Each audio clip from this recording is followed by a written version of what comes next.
বিসমিল্লাহির রহমানির রহিম। আসসালামু আলাইকুম।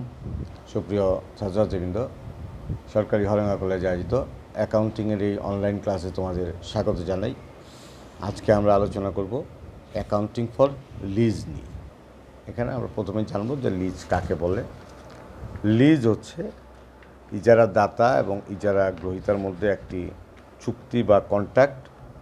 এই চুক্তিতে আমাদের যেটা থাকে সেটা হচ্ছে যে এই সম্পত্তিটি ব্যবহারের বিনিময়ে লিজ গ্রহীতা পেমেন্ট করবে লিজ দাতাকে, এবং এটা কিভাবে পেমেন্ট হবে, কতদিন পরে ফেরত নেবে, এগুলো সব কী করা থাকে লিজ চুক্তিতে বলা থাকে আর কি।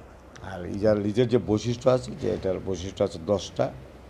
যেটা একটা লিখিত চুক্তি হয়, এটা একটা মেয়াদ থাকে, এখানে ভাড়া পরিশোধ করতে হয়, স্থায়ী সম্পত্তি এখানে হস্তান্তর হয়, বাতিলযোগ্য ইজারা আছে, অবাতিলযোগ্য ইজারাও আছে, সম্পত্তির মালিকানা হস্তান্তরিত হয় না, এটা নবায়ন করার সুযোগ আছে, আর ক্রয় সুবিধাও আছে এখানে।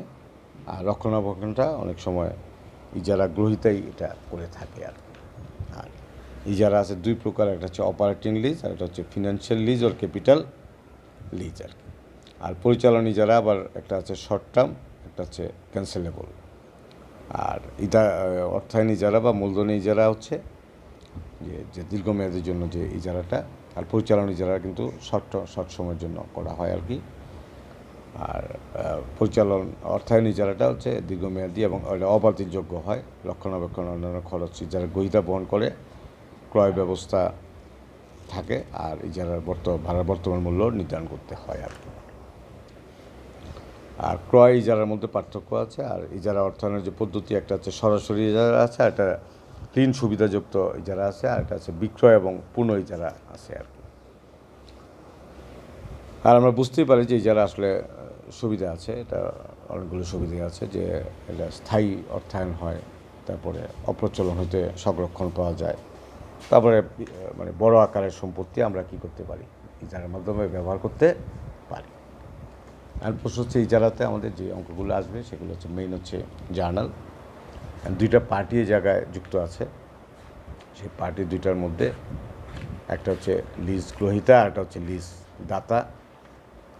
এবং এখানে লিজ গ্রহীতা যে তাকে বলা হয় লিজি, আর যে লিজ দেয় তাকে বলে লেজর। আর লিজ গ্রহীতার বইতে যে সমস্ত জার্নাল এন্ট্রি করতে হবে সেগুলো আমি প্রথমে আলোচনা করব। আমরা আলোচনা করব যে মূলধনী লিজের জন্য লিজ গ্রহীতার বইতে কোন কোন জাবেদা এন্ট্রি লাগে আর কি। আর একটা অপারেটিং লিজ আছে। মূলধনী লিজের জন্য 1 নম্বর লাগবে, যদি কোনো সম্পত্তি লিজ নেওয়া হয়, ন্যূনতম লিজ পরিশোধের বর্তমান যে মূল্য আছে সেটা হবে lease asset under capital lease debit, obligation under capital lease credit, এর প্রথম জাবেদা। 2 নম্বর হবে লিজ গ্রহীতার যখন বাস্তবায়ন ব্যয় বা এক্সিকিউটরি কস্ট, যেমন কর, বিমা খরচ, মেরামত খরচ ইত্যাদি সরাসরি তৃতীয় পক্ষকে পরিশোধ করে, তখন হবে tax, insurance, maintenance expense debit, cash account credit. আর 3 নম্বর হচ্ছে কিস্তি পরিশোধিত টাকার উপর সুদ ধার্য করা হলে তখন হবে interest expense debit, interest payable credit. আর লিজ গ্রহীতা যখন ঋণ গ্রহণের মাধ্যমে লিজ নেয়, উক্ত ঋণের উপর সুদ প্রদেয় হয়, তখন হবে interest expense debit, interest payable credit.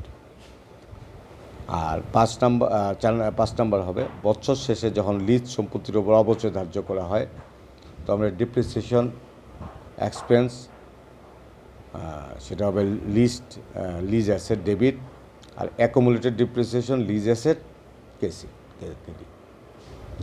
6 number হবে যখন লিজ কিস্তির অর্থ পরিশোধ করা হয়, তখন হবে obligation under capital lease debit, cash account credit. আর যেই ক্ষেত্রে কিস্তির মধ্যে অপরিশোধিত অর্থের উপর সুদ এবং এক্সিকিউটরি ব্যয় অন্তর্ভুক্ত থাকে, তখন জাবেদা হবে property tax, insurance, maintenance expense debit, interest expense, interest payable debit, আর obligation under capital lease debit, cash account credit. 8 number হবে নামিক হিসাব, যেমন interest expense, depreciation expense, executive expense, ইত্যাদি বন্ধ করতে হলে ইনকাম সামারি ডেবিট হবে, আর interest expense, depreciation expense, executive expense এগুলো কী হবে? ক্রেডিট হবে। তাহলে ক্যাপিটাল লিজের ক্ষেত্রে লিজ গ্রহীতার বইতে এই 8টি জার্নালের প্রয়োজন হবে।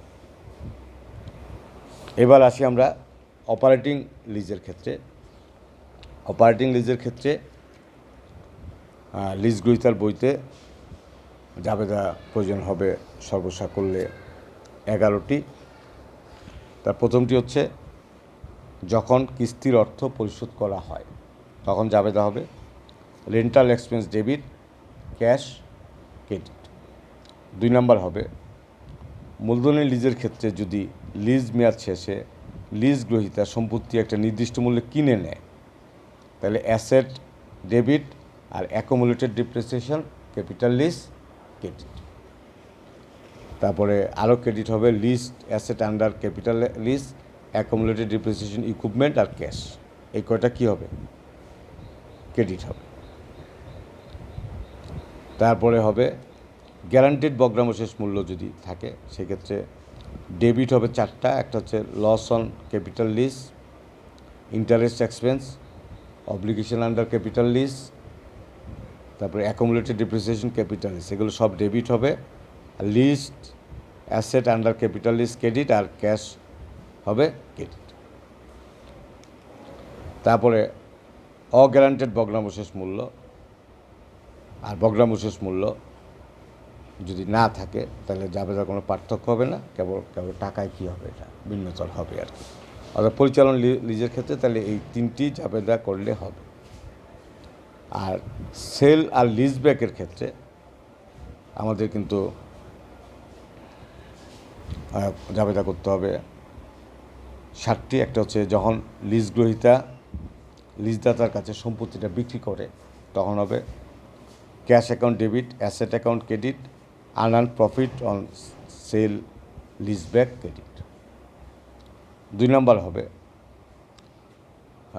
Leased under capital asset debit আর obligation under capital asset credit. আর 3 হবে যখন প্রথম কিস্তির টাকা পরিশোধ করা হয় তখন হবে obligation under capital lease debit, cash account credit. তারপরে যখন এক্সিকিউটরি কস্ট পরিশোধ করা হয় তখন হবে tax, insurance, maintenance expense debit, cash or accounts payable credit. আর যখন অবচয় ধার্য হবে তখন জাবেদা হবে depreciation expense, leased asset debit, accumulated depreciation capital lease credit. আর বছর শেষে যখন আনআর্নড প্রফিট হবে তখন হবে unearned profit or sale leaseback debit আর ডেপ্রিসিয়েশন এক্সপেন্স ক্রেডিট। আর অপরিশোধিত অব্লিগেশনের উপর যখন সুদ ধার্য করা হয় তখন interest expense debit, interest payable credit. তাহলে এই হচ্ছে 3 প্রকারের যে অপারেটিং লিজ, ক্যাপিটাল লিজ এবং সেল অর লিজব্যাকের লিজ গ্রহীতার জাবেদা। এবার আমরা লিজদাতার বইতে আসব। প্রথম হচ্ছে যদি সরাসরি ডিরেক্ট লিজ বা সেলস টাইপ লিজের জন্য আমাদের জাবেদা করতে হবে 3টা। প্রথম হচ্ছে যখন কোনো সম্পত্তি লিজ দেওয়া হয় তখন জাবেদা হবে lease payment receivable debit, equipment credit, unearned interest revenue credit. আর যখন কিস্তির টাকা পাওয়া যায় তখন হবে cash debit, lease payment receivable credit, property tax credit. আর ইন্টারেস্ট ইনকাম হিসাবভুক্ত করার জন্য সেটা হবে unearned interest revenue lease debit, interest revenue lease credit. আর পরিচালন লিজের জন্য 3টি জাবেদার প্রয়োজন হবে। প্রথম হলো যখন কিস্তির টাকা পাওয়া যায় তখন হবে cash debit, rental revenue credit. যখন ডিপ্রিসিয়েশন চার্জ করা হয় তখন হবে depreciation expense, lease equipment debit আর accumulated depreciation lease equipment credit. আর যখন মূলধনী লিজের ক্ষেত্রে লিজের মেয়াদ শেষে লিজ গ্রহীতা একটা নির্দিষ্ট মূল্যে কিনে নেয় তখন ক্যাশ হবে ডেবিট আর gain on sale of lease equipment হবে ক্রেডিট। আর আমাদের যদি সেলস টাইপ লিজ হয় তার জন্য কিন্তু জাবেদা আছে 6টি। প্রথম হচ্ছে যখন সম্পত্তি লিজ দেওয়া হয় তখন হবে cost of goods sold debit, lease payment receivable credit debit, এই দুইটাই ডেবিট, আর ক্রেডিট হবে তিনটা, sales revenue, unearned interest revenue আর ইনভেন্টরি, এই তিনটা ক্রেডিট হবে। যখন প্রথম কিস্তির টাকা পাওয়ার সময় হয় তবে cash debit, lease payment receivable debit credit আর প্রপার্টি ট্যাক্স ক্রেডিট। আর বছর শেষে আনআর্ন ইন্টারেস্ট রেভিনিউকে ইন্টারেস্ট রেভিনিউ হিসেবে নেওয়ার জন্য unearned interest revenue debit, interest revenue credit. আর লিজ মেয়াদ শেষে ভগ্নাবশেষ মূল্য গ্রহণ করার জন্য যে জাবেদা হবে সেটা হচ্ছে inventory debit, lease payment receivable credit. আর প্রকৃত বাজার মূল্য ভগ্নাবশেষ মূল্য যদি কম হয় তাহলে সেটা হবে ইনভেন্টরি ডেবিট, ক্যাশ ক্রেডিট আর লিজ প্রপার্টি রিসিভেবল ক্রেডিট। আর আনগ্রান্টেড ইন্ডিভিজুয়াল রেসিডুয়াল যে ভ্যালু আছে তার জন্য কিন্তু জাবেদা আগের মতোই থাকবে। আর যদি কম হয় ভ্যালু তাহলে সেটা হবে inventory debit, loss on capital lease credit আর লিজ পেমেন্ট রিসিভেবল ক্রেডিট। আর সেল ও লিজব্যাকের ক্ষেত্রে সেটা হবে এরকম, যখন লিজদাতা লিজগ্রহীতার কাছ থেকে সম্পত্তি ক্রয় করে তখন জার্নাল হবে অ্যাসেট ডেবিট, ক্যাশ ক্রেডিট। আর লিজ পেমেন্ট রিসিভেবল যখন হবে lease payment receivable debit, asset credit, unearned interest revenue credit. আর প্রথম কিস্তি পাওয়ার জন্য cash debit, lease payment receivable credit. আর বছর শেষে আনআর্ন রেভিনিউকে আর্ন রেভিনিউতে দেখাতে গেলে unearned interest revenue debit, interest revenue credit. তাহলে এই যে তিন প্রকার যে জাবেদা লিজ দাতার ক্ষেত্রে, সেটা প্রথমটা হবে সেলস টাইপ লিজের ক্ষেত্রে একটা হচ্ছে অপারেটিং লিজের ক্ষেত্রে, আর একটা হচ্ছে যদি কী হয় সেটা সেলস লিজব্যাক। এই সিস্টেমে হলে এই জার্নালগুলো কী করতে হবে। তাহলে এই জার্নালগুলো শিখে এই লিজের এন্ট্রি করার চেষ্টা করলে ইনশাল্লাহ কোনো সমস্যা হবে না। আশা করি সবাই বুঝতে পেরেছ। পরবর্তী আলোচনা দেখার আমন্ত্রণ জানিয়ে আজকের মতো এখানেই শেষ করছি। সবাই ভালো থাকো। আসসালামু আলাইকুম।